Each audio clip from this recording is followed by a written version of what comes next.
Nesta noite foi lido como leitura oficial o trecho da carta de Paulo aos Efésios, capítulo de número 5, verso 15.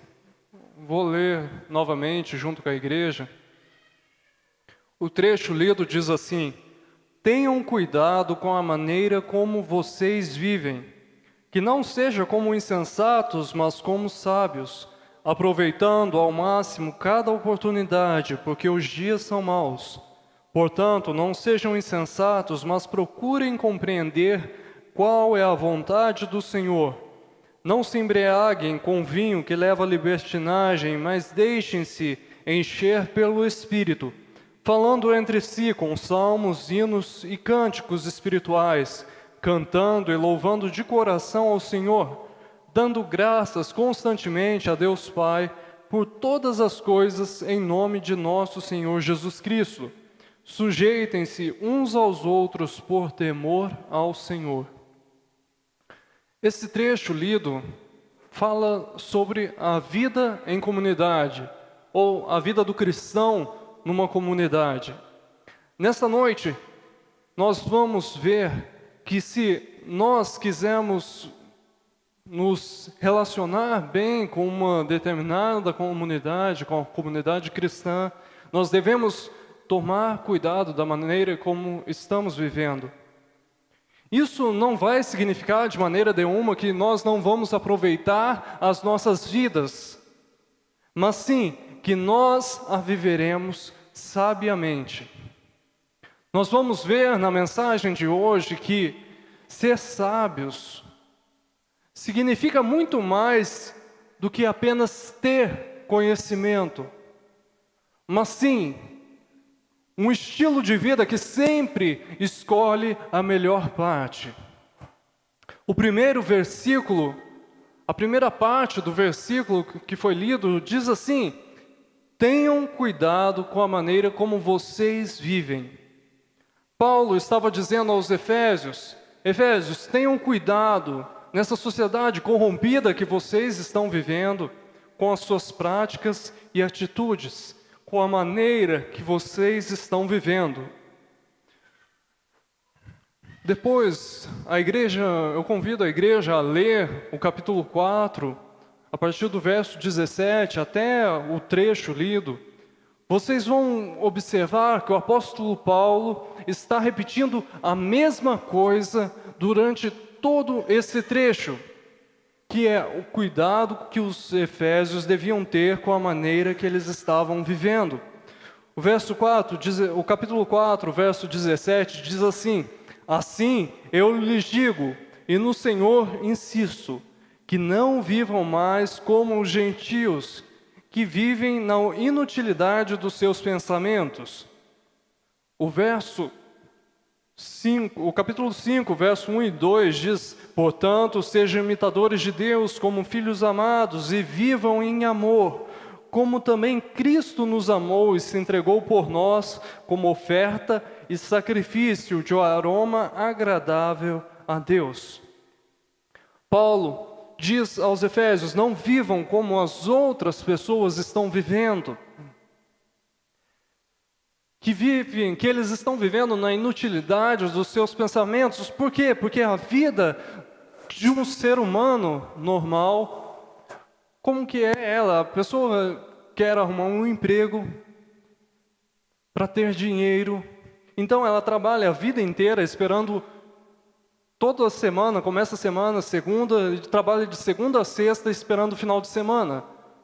Outros, quem trabalha no final de semana, vai viver esperando um dia específico da semana. Por quê? Porque naquele dia é o dia dele aproveitar. E então eles passam a vida inteira vivendo dessa maneira, que é o que Paulo diz na inutilidade dos seus pensamentos, não vivem de acordo com um propósito, segundo uma boa vontade.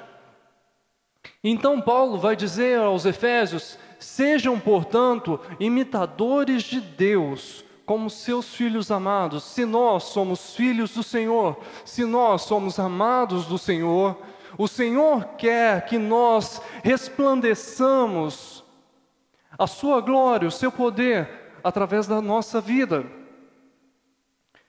E ele diz ainda mais: e vivam com amor. Então Paulo estava dizendo, Efésios, cuidado com a maneira que vocês estão vivendo, não façam as mesmas coisas que as outras pessoas fazem. Não haja da mesma maneira, não se comportem como eles, não pratiquem os seus pecados. Antes, vocês que foram escolhidos por Deus, que são um povo de Deus, vivam em amor, não praticando o mal. Como Cristo se entregou a sua vida por nós, nós também devemos estar dispostos a entregar as nossas vidas pelo nosso próximo, pelos nossos irmãos. Mas por que Paulo estava dizendo isso aos Efésios? Paulo queria que eles entendessem que as pessoas que praticam a caridade, as pessoas que têm compaixão pelo seu próximo, devem imitar o Deus que elas adoram. Tanto, à medida que você vai imitando o Senhor Deus, à medida que você vai fazendo com que o Senhor tome conta das suas veredas, tome conta dos seus caminhos, tome conta das suas decisões, você vai se aproximando mais do Senhor. O Senhor Deus quer que nós imitemos a Ele. Por isso, Paulo diz: sejam imitadores de Deus. Quando nós imitamos o Senhor, nós temos a nossa vida renovada, a nossa vida transformada para a glória do Senhor. Isso também não vale apenas para os dias dos Efésios, mas sim para os dias atuais. Devemos ser santos, como o Senhor Deus é santo. Devemos ser misericordiosos, como o Senhor Deus é misericordioso. Devemos ser perfeitos, porque o Senhor Deus é perfeito. Então nós devemos tentar nos aproximar, refletir em nós a glória, o poder, a bondade do Senhor Jesus. E o atributo divino que é mais indicado para que nós possamos apresentar isso nas nossas vidas é a bondade divina, ou seja, o amor. 1 João, capítulo 4, verso 16, diz assim: assim conhecemos o amor que Deus tem por nós e confiamos nesse amor. Deus é amor, todo aquele que permanece no amor, permanece em Deus, e Deus nele. Há 2 pregações atrás, eu falei sobre amor. Hoje eu poderia complementar aquela pregação. Talvez se eu ficasse aqui, eu poderia ter trechos da Bíblia suficientes para pregar todo domingo durante o ano inteiro, falando apenas sobre amor.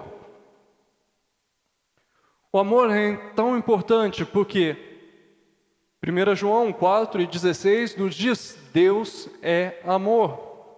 E se nós permanecemos no amor do Senhor, o Senhor vai estar nas nossas vidas. Mas eu não consigo permanecer no amor do Senhor o tempo todo, especialmente quando eu sou posto à prova, quando eu sou provocado, especialmente quando as pessoas fazem aquilo que eu não gosto, quando eu converso com pessoas que não têm as mesmas ideias que eu. E por isso Paulo diz: não apenas tenham cuidado com a maneira que vocês vivem, mas o verso 15 também nos diz que não seja como os insensatos. Por isso nós devemos ter cuidado com a maneira que nós estamos vivendo, porque se nós não permanecermos no amor do Senhor, nós não permaneceremos no Senhor. E o Senhor não, se nós não temos compromisso com o Senhor também não tem compromisso com nós. E então nós vamos ser iguais a todas as pessoas que não conhecem o Senhor.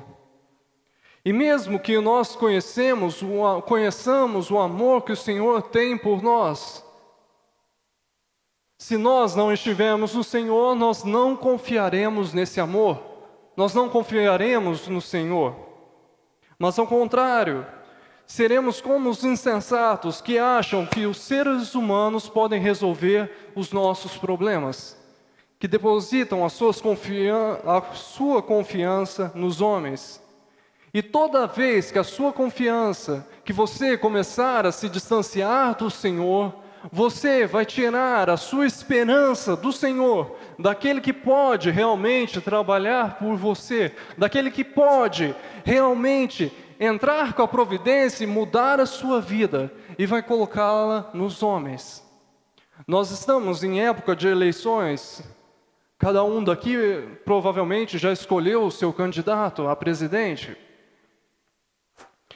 Mas muitas pessoas acham que quem ganhar vai resolver a situação do país e que o outro candidato ele vai afundar o país. Mas eu digo, não importa quem ganhar, a nossa confiança não pode estar nos homens, mas sim no Senhor, que tem poder para transformar esse país. É o Senhor que pode melhorar a nossa situação e não o candidato fulano de tal que ganhar. Jeremias 17:5 diz: maldito é o homem que confia nos homens, que faz da humanidade sua força, mas cujo coração se afasta do Senhor. Maldito, insensato é o homem que confia nos homens, que tira o seu coração, que tira a sua esperança do Senhor, que é o Deus de amor, que é o Deus que pode trabalhar por nós e entrega essa confiança aos homens. É equivalente àqueles que constroem a sua casa sobre a areia. Você vê, muito tempo atrás, muitas pessoas defendiam o governo, vou dar um exemplo aqui, da ex-presidente. E todos defendiam que ela devia ganhar, porque se a direita ganhasse, iam afundar o país, mas ela ganhou e afundou o país. Então seria equivalente a você construir uma casa sobre a areia. E então vem a chuva, vem a tempestade, vem os ventos fortes que assopram contra aquela casa não tem fundamentos, e ela cai. Mas aqueles que depositam a sua confiança no Senhor, é equivalente a construir a sua casa com um bom alicerce, com um bom fundamento, em um terreno rochoso, que pode vir a chuva, pode vir a tempestade, pode vir as dificuldades, as provações nessa vida, mas a sua confiança está sempre no Senhor. Por isso, Paulo diz que não seja como os insensatos, mas como os sábios. Viva como os sábios. Todos aqueles que são sábios, eles querem sempre chegar mais próximo do Senhor. Os sábios não se preocupam com as circunstâncias, com as situações que os cercam, mas sim, eles estão preocupados em agradar aquele que realmente pode resolver os problemas da sua vida. É muito interessante você conversar com uma pessoa sábia, porque quando você conversa com o sábio, as palavras dele não te cansam. Não é igual aquela pessoa que começa a falar e você sempre quer dar um jeito de sair, porque a pessoa está falando e você começa a se afastar e você quer ir embora, porque você não quer ouvir, a pessoa não para de falar aquilo. Não, o sábio, quando você conversa com o sábio, você sempre quer escutar o que ele tem para falar. O sábio não é como os insensatos. Antes, o sábio procura conhecer muito bem o ponto de vista do outro semelhante, do seu próximo, para entender. O sábio sempre busca o conhecimento, sempre vê aquilo que realmente é a verdade. Não, ele não forma suas opiniões e diz, eu estou sempre certo. Não, o sábio é aquele que busca constantemente o conhecimento. E se nós quisermos sermos sábios, nós devemos sempre estar buscando conhecimento através da palavra do Senhor, em procurar dizer: Senhor, realmente isso que eu estou fazendo é o certo, é o correto. É isso que o Senhor quer das nossas vidas. O sábio não chega esmurrando quem não concorda com o seu ponto de vista, nem arruma atrito com outras pessoas por coisas banais. Antes, a língua do sábio torna atraente o conhecimento, mas a boca dos tolos derrama insensatez. Provérbios 15, verso 2. Nós gostamos de conversar com pessoas sábias. Tenho certeza que todos aqui gostam de falar com pessoas sábias, para saber o que a pessoa tem a dizer. É muito interessante porque você sempre tem algo a aprender. Não é aquela conversa vazia que você quer cair fora dela, não. Você, se pudesse, você continuava mais tempo conversando para você adquirir conhecimento. Os sábios não são como os insensatos, que pensam que só eles estão certos, mas sempre buscam o equilíbrio. Você pode dizer: eu não sou sábio, mas eu quero que você observe o que Paulo estava dizendo: vivam como sábios. Isso é um processo de escolha. Você escolhe ser sábio. Mas como que eu posso escolher ser sábio? Se eu disser: eu quero seguir a palavra do Senhor da maneira que o Senhor nos ordena. E então você começa a buscar o conhecimento e você não se prende nos seus pontos de vista. Você não lê e fala assim: é exatamente isso. Não, eu vou pesquisar, eu vou conversar com aqueles que sabem. Eu vou conversar com sábios. Se você conversa com um sábio, você se tornará mais sábio. Mas se você ficar apenas conversando com tolos, você se tornará insensato. A palavra nos diz em Provérbios 9:9: instrua o homem sábio, e ele será ainda mais sábio. Ensine o homem justo, e ele aumentará o seu saber. Se nós buscarmos o Senhor, se nós quisermos aprender de verdade a palavra do Senhor Deus, nós poderemos nos tornar sábios, mesmo se nós não formos. As pessoas sábias, elas estão aptas a ouvir as outras pessoas. Sempre procuram aprender, buscar mais conhecimento. Sempre pensam: será que o que estou fazendo realmente está correto? Será que o meu ponto de vista realmente é verdade? Os sábios não saem impondo às outras pessoas a sua visão do mundo, por mais que eles estejam corretos. Eles não impõem a sua visão, mas sim, eles agem com sabedoria. Se você disser ao homem sábio que ele está errado, ele irá parar, refletir: será mesmo que eu estou errado? Por que eu estou errado? Do contrário, quando você fala com um insensato, a primeira coisa que ele vai fazer é levantar a sua voz, porque ele não tem argumentos para falar contra você, para derrubar o seu ponto de vista. Então, a maneira que ele acha para impor a sua ordem é aumentar a sua voz. E provavelmente ele vai criar um sentimento mal por você. Provérbios 9:8 diz assim: não repreenda o zombador, caso contrário ele o odiará. Repreenda o sábio e ele o amará. Aqueles que são sábios, quando você repreende ele vai parar e vai dizer: não, realmente o que aquela pessoa disse é verdade. É melhor eu mudar as minhas atitudes, é melhor eu mudar a minha conduta. E o sábio passa a amar mais ainda aquele que o repreendeu.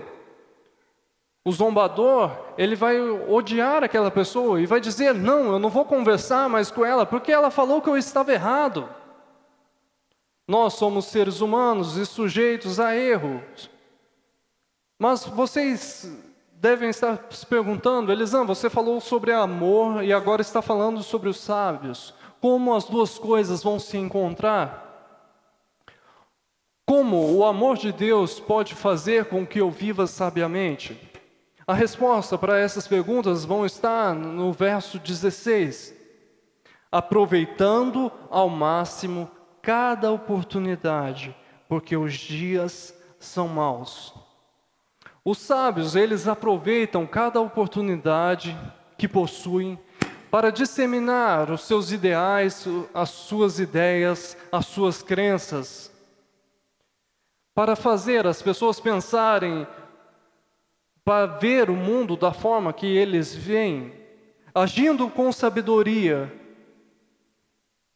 para convencer as pessoas que a maneira que elas estão vivendo não é a correta.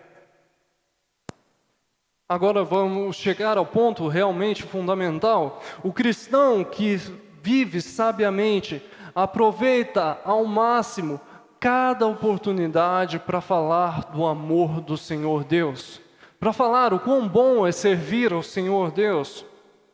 O cristão não é como o inimigo que chega arrombando a porta, não, mas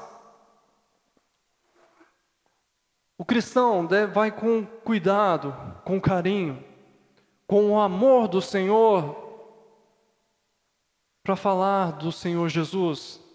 O verdadeiro cristão não vai perder tempo com coisas tolas, ele aproveita ao máximo cada oportunidade da sua vida. Para quê? Para achar uma brecha, para mostrar às outras pessoas que o modo de vida daqueles que servem ao Senhor com sinceridade é diferente. Aleluia. Portanto, não existe maior testemunho que possamos entregar às outras pessoas que não seja através das nossas ações, que não seja através da nossa vida, dos nossos atos, das nossas atitudes, para mostrar que o Senhor Jesus reina nas nossas vidas. Nós não vivemos mais no tempo da escravidão. Ninguém pode servir ao Senhor Jesus forçado. Você não pode impor que alguém sirva ao Senhor. Você não pode abrir a cabeça de outra pessoa e colocar os seus pensamentos dentro dela. Cada um de nós vai prestar conta da sua própria vida perante o Senhor. Portanto, não seja como um insensato ao ponto de acreditar que tudo o que você fizer vai estar de acordo com a vontade de Deus. Nós somos seres humanos, nós erramos, nós temos falhas. E muitas das coisas que nós vamos fazer, nós vamos tomar as decisões nossas por impulsos, e isso não será da vontade do Senhor Deus. Atualmente, nós temos muitas pessoas que uma vez serviram ao Senhor quando eram crianças, mas hoje, depois de já se tornarem adultos ou mesmo velhos, eles deixaram de servir o Senhor. E eles não levam mais os seus filhos para servir ao Senhor. Por quê? Porque antigamente muitos queriam impor o costume, impor uma regra para servir ao Senhor. As pessoas deviam se portar daquela maneira, nada por amor, tudo por imposição. E quando você é forçado a fazer alguma coisa, você não faz de livre e espontânea vontade. E quando você não faz, você não está apresentando o melhor para o Senhor. E esse sacrifício não é o sacrifício do Senhor. Nas igrejas, antigamente, tinha muitos pastores que aos olhos de todos da igreja não eram santos, mas quem realmente conhecia eles eram as suas mulheres e os seus filhos, porque na casa deles, eles não eram nada daquilo que se portavam, que pareciam que eram na frente da igreja. Não podemos impor a nossa visão de mundo a ninguém, não podemos impor o Senhor, servir ao Senhor a ninguém. O que nós podemos fazer é despertar o interesse das outras pessoas em conhecer o Senhor. Há um mês atrás eu estava em Florianópolis, na casa de um amigo meu, a igreja sabe que eu viajei, e esse amigo ele é muito religioso. E nós começamos a conversar sobre a igreja, sobre coisas da igreja, sobre servir a Deus. Se eu chegasse com ignorância, falando para ele, impondo a minha visão de mundo para ele, eu tenho certeza que a nossa conversa não duraria 5 minutos. Mas eu comecei a falar com ele e acabei falando cerca de 2 horas, mais ou menos, sobre o amor do Senhor. Uma das coisas que eu me recordo bem, que eu falei para ele, eu disse: nós, os evangélicos, nós acreditamos que somente Deus é onisciente, onipresente, onipotente. Ou seja, somente o Senhor Deus, Ele conhece todas as coisas. Somente o Senhor Deus está em todos os lugares e somente o Senhor Deus tem todo o poder. E eu perguntei para ele: você também acredita isso? Existe só um Deus, não é? E ele disse: sim, eu acredito. Isso é uma coisa comum. E eu disse: isso é verdade. Então, se somente o Senhor Deus está em todos os lugares, se somente Ele sabe de todas as coisas, e se somente Ele conhece tudo, nós acreditamos que somente Ele pode ouvir as nossas orações. É uma coisa óbvia. Somente o Senhor pode ouvir as nossas orações. Mesmo se alguém que morresse pudesse escutar as nossas orações, essa pessoa seria limitada, porque ninguém pode virar Deus.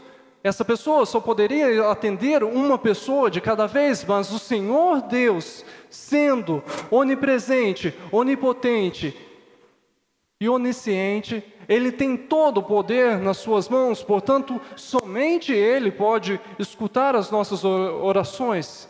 E eu disse: é nisso que eu acredito. E ele olhou para mim e disse: é muito interessante isso que você está falando.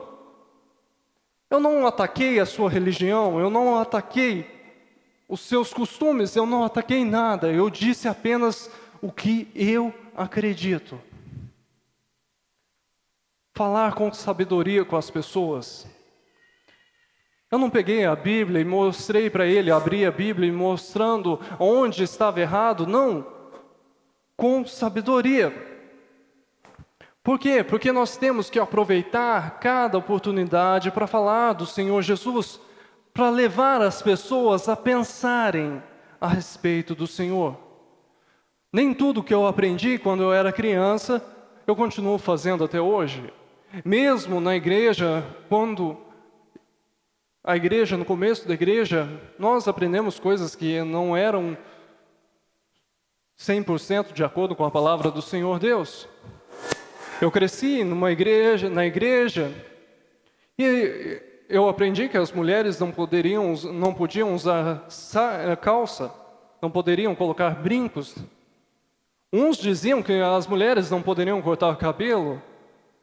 Os homens não poderiam usar bermudas, tanto é que eu cresci e até hoje eu não gosto de usar bermudas, porque a minha vida inteira eu usei calça. Eu uso, mas eu não me sinto à vontade, porque isso foi me imposto e eu fiz a minha vida inteira isso.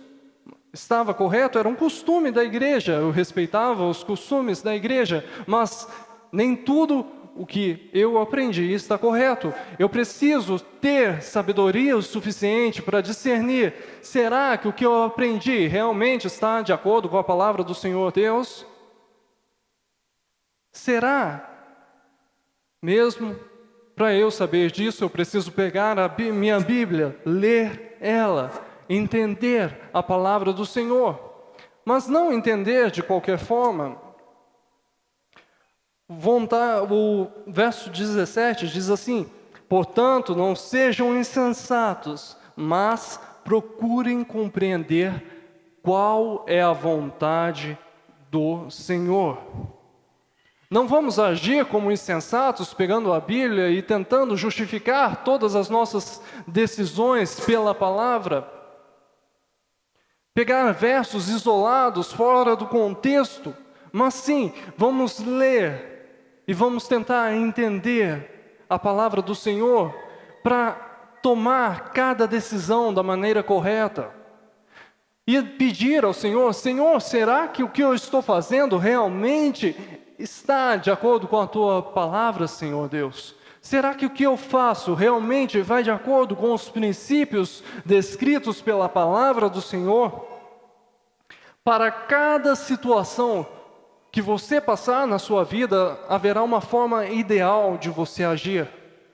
Algumas você vai ter que falar, outras situações vai ser melhor você ficar calado.